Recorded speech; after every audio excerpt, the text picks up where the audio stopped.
kenapa lu agak sensi kayaknya lagi ya, gue melihat ada gue menangkap ada sensitivitas soal politik dinasti. Kan itu kan hak warga negara bang, mau lu dinasti mau enggak ya. You saying this? Ini kan No, you saying this. ini pernah Ari Putra saying this. You Bang, saying this. Ini pernah digugat orang ke MK dan diterima oleh MK loh. Meaning?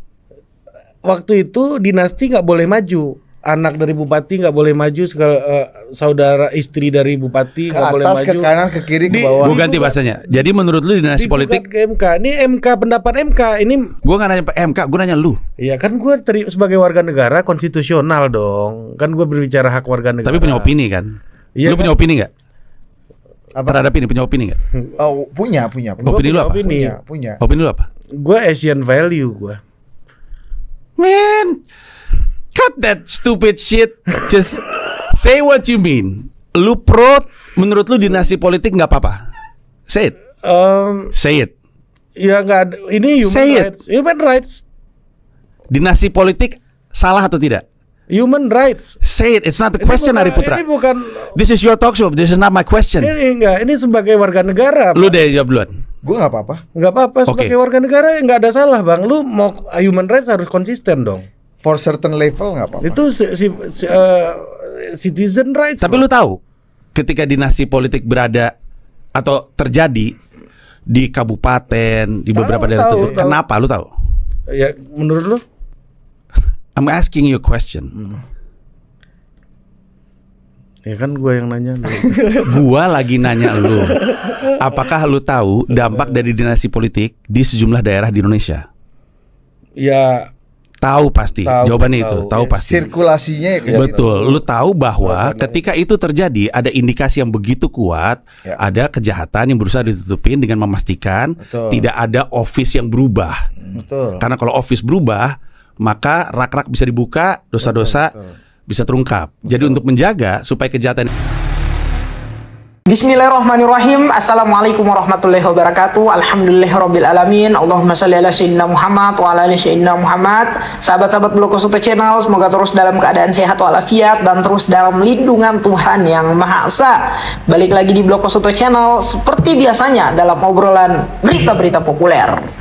Kali ini kita akan sedikit berbagi pendapat atau mengobrolkan tentang apa yang terjadi di channel YouTube Total Politik, di mana salah satu program mereka yang mengundang Panji Pragiwaksono, seorang komedian. Lebih dari itu, beliau merupakan pendiri, founder dari komunitas stand up comedy Indonesia. Dalam obrolan tersebut muncullah sebuah istilah yang hari ini viral, yaitu tentang human right dan Asian value, ya, yang tidak sedikit pada akhirnya setelah tayangan dari program tersebut muncul, beberapa aktivis, tokoh politik ini kemudian menjadikan dua kalimat tersebut sebagai bahan bercandaan, olok-olokan ataupun sarkasme kepada channel YouTube Total Politik. Bagaimana tidak, dua kalimat tersebut seakan-akan adalah kalimat yang mewajari keadaan politik kita di Indonesia dengan segala macam skenario politik kotor di dalamnya untuk membangun dinasti politik satu keluarga, ya. Dalih mereka adalah kepada siapapun yang ingin berkontestasi dalam pemilihan demokrasi di Indonesia, yang meskipun ketika itu keluarganya masih menjabat dan punya otoritas terhadap sumber daya serta relasi kekuasaan yang dimiliki dari keluarga yang ingin mencalonkan, ya tidak masalah gitu ya. Karena ini adalah bagian dari hak asasi manusia, human rights, sekaligus merupakan pola yang memang sering terjadi dalam kawasan Asia termasuk Indonesia. Gue Asian value gue.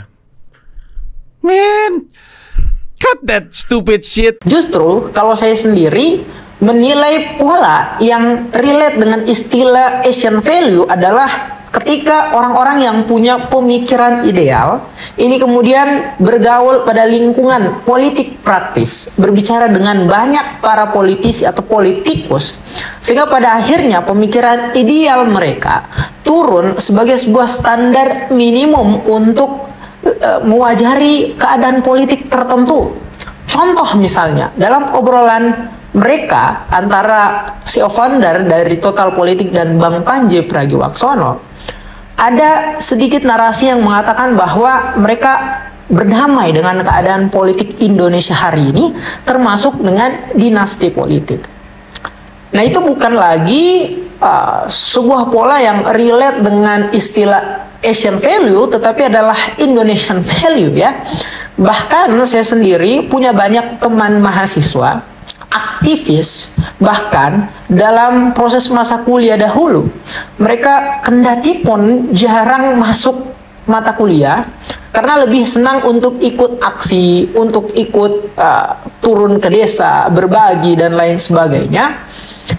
Pada akhirnya mereka mengenal lingkungan politik praktis, hari-hari ini lebih banyak menjadi penjilat ataupun ya seperti tadi menurunkan standar pemikiran ideal mereka terhadap keadaan politik Indonesia hari ini. Nah, itulah yang terlihat dalam obrolan di channel YouTube Total Politik yang memang diamini dan dikatakan oleh CEO founder dari Total Politik itu sendiri. Tetapi nih sahabat-sahabat semua, yang tidak kalah penting adalah tentang bagaimana kita memahami politik dinasti ini bukanlah sebuah human rights atau hak asasi manusia, ataupun yang mereka maksud adalah Asian value, pola kebiasaan, dan sudah banyak terjadi di kawasan Asia, bukan hanya Asia tetapi juga Indonesia, dan skalanya bukan hanya nasional tetapi sampai kepada daerah-daerah tertentu ya. Bahkan korupsi yang datanya semakin meningkat setiap tahun dan makin rumit untuk menyelesaikan kasusnya terjadi di mana-mana. Tidak untuk kemudian kita aminkan biasa-biasa saja ataupun mentolerir dan mewajari kasus korupsi tersebut. Karena sekali lagi memang hal tersebut salah. Sama dengan dinasti politik. Apa yang dikatakan oleh Panji Pragiwaksono adalah potensi tentang orang-orang yang berada pada lingkungan dinasti politik ini kemudian punya wewenang terhadap penyalahgunaan kekuasaan. Dan memang hari-hari ini itulah yang sedang dilawan, itulah yang sedang ditentang oleh masyarakat sipil, rakyat Indonesia. Tentang hari ini ada seorang ayah yang begitu cawe-cawe dalam kontestasi perpolitikan kita di Indonesia sampai dengan keluarga-keluarganya ini untuk bisa kemudian mendapatkan jabatan-jabatan elected official. Termasuk hari ini kita lihat Gibran Rakabuming Raka, anaknya yang melalui proses pemilihan umum dengan cara-cara yang problematik dan pelanggaran-pelanggaran etik di dalamnya. Dan sebaiknya memang lebih bijak ketika kita mendekatkan topik human right atau hak asasi manusia dengan peristiwa-peristiwa yang fundamental terjadi di Indonesia. Namun sampai hari ini kasus-kasus tersebut, peristiwa-peristiwa tersebut menggantung proses penyelesaiannya. Bagaimana kita lihat hari ini konflik di Papua yang sangat mengesampingkan hak asasi manusia, konflik agraria, perampasan lahan dan tanah masyarakat, kita lihat hari ini datanya semakin meningkat. Represi terhadap orang-orang yang melakukan aksi demonstrasi, yang padahal aksi dan demonstrasi tersebut dijamin oleh bangsa Indonesia, dijamin oleh hukum. Maka sangat bijak untuk kita tidak mendekatkan bahwa dinasti politik itu adalah hak asasi manusia. Sementara di sisi lain ketika kita berbicara tentang hak asasi manusia, masih banyak problem-problem, peristiwa-peristiwa fundamental yang sangat melecehkan hak asasi manusia, tetapi kemudian proses penyelesaiannya masih sangat menggantung. Ingatkah kita dengan kasus tahun 98 yang sampai hari ini dikaitkan dengan gorengan politik 5 tahun sekali saja? Ingatkah kita dengan korban peristiwa Kanjuruhan 135 orang yang sampai hari ini kita belum mendapatkan penerangan terhadap kasus tersebut? Oleh karena itu, kembali lagi memang sangat bijak untuk kita mendekatkan topik hak asasi manusia terhadap problem atau peristiwa-peristiwa fundamental lainnya.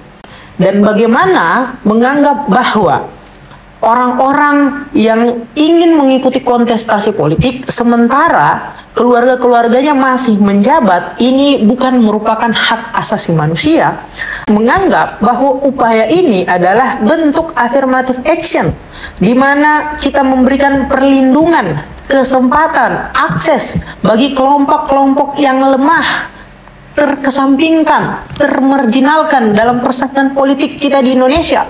Orang-orang yang tidak punya sumber daya, uang dan lain sebagainya. Sementara hari ini memang realitas persaingan politik kita didominasi dengan persaingan money politics, di mana orang-orang yang punya sumber daya yang lebih kuat, sumber daya yang lebih besar, relasi kekuasaan, serta keluarga-keluarga yang bisa memanfaatkan segala macam relasi kekuasaannya untuk memenangkan keluarganya.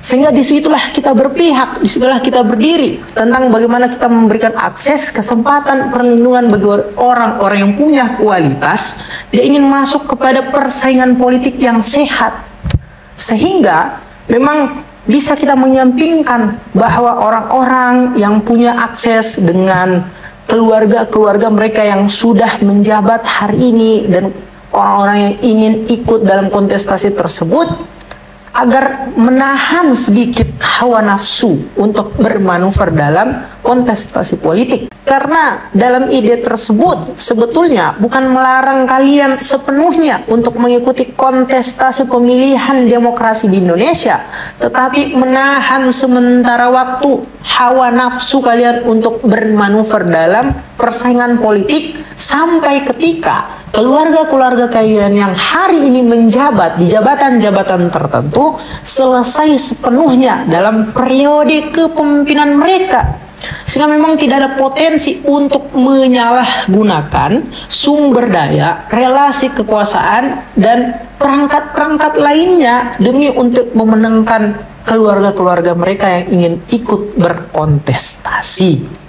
Lagian, ide semacam ini sebetulnya sudah pernah diatur dalam undang-undang pilkada kita, yang memang ide tersebut sekali lagi menekankan bukan merenggut hak asasi manusia dari orang-orang yang ingin ikut berkontestasi dalam perpolitikan Indonesia, tetapi memang menahan sementara waktu yang gunanya adalah sekali lagi kami tekankan untuk tidak orang-orang yang sudah menjabat, keluarga-keluarga mereka ini menggunakan jabatan, kekuatan, relasi kekuasaan sewenang-wenang hanya untuk memenangkan keluarganya yang ingin ikut berkontestasi. Dan masih bicara tentang dinasti politik, salah satu yang membedakan corak dinasti politik kita di Indonesia dan negara-negara maju adalah negara-negara maju ini mempersiapkan keluarga-keluarga mereka pada kepantasan kualitas dan kapabilitas memimpin. Bukan kita di Indonesia, keluarganya belum punya pengalaman, belum punya hal yang bisa dijadikan sebuah tolak ukur dia punya kapasitas, kualitas, kapabilitas untuk memimpin.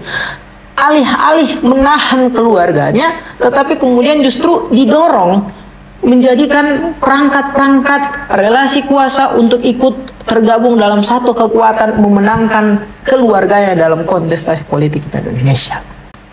Ada sebuah cerita tentang keluarga seorang kepolisian, yaitu Pak Hugeng, di mana yang ketika itu anaknya Aditya ingin juga berkarir di dunia kepolisian seperti bapaknya. Tapi kemudian bapaknya mengatakan, ya ikuti saja prosesnya sebagaimana mestinya, dan bapaknya tidak ingin cawe-cawe dalam urusan proses pendaftaran anaknya di anggota kepolisian. Sehingga memang karena penilaiannya objektif, anaknya si Aditya tadi ini tidak lulus dalam rekrutan anggota kepolisian pada saat itu.